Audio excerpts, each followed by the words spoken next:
So an overcast and hem stitch is shown here on the Sewing Advisor, where you can pick your own fabric and it'll tell you which stitch and settings to use for this particular technique.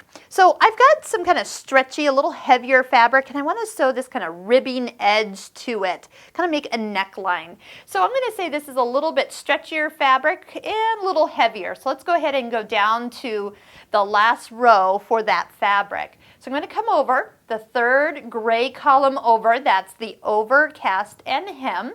So it's recommending stitch 8 for our stitch, so that's a nice little stitch and then a jump to the side. It wants us to put foot B on. Foot B has the cutout underneath, so things are going to get a little thick, and that's going to help make sure nothing gets hung up as we sew. B, our tension between 4 and 5, good. Our stitch length at 3, so we'll make that stitch, that's width.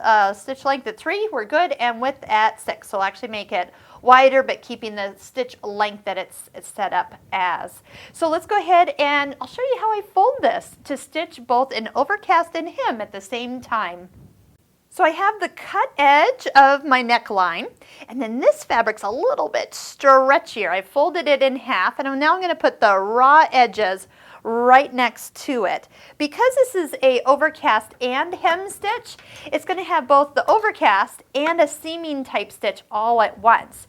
Now with this foot, I will need to know that to guide it properly, we're going to set the stitch to jump off the edge of the fabric. So as I kind of pull on the ribbing just a little bit, because usually ribbing is a little bit smaller than an opening.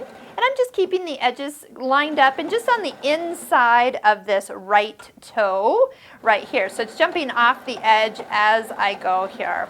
A little bit. So if you don't have a serger, this is a great stitch to kind of get that operation done all at once. Knit doesn't usually unravel, but it is nice to have kind of a finished edge. Plus, when we're done here, you're going to see, here, this will be enough to see, we're going to have a line of stitching that is going to create our seam. So not only is it creating our seam, but it's also stretchy. It will have the give we need because we are on a knit fabric. And don't forget, put a ballpoint needle in so the sharp needle won't cut and weaken this seam. So ballpoint needle, medium thread, and the right stitch, it will make sewing knits very easy.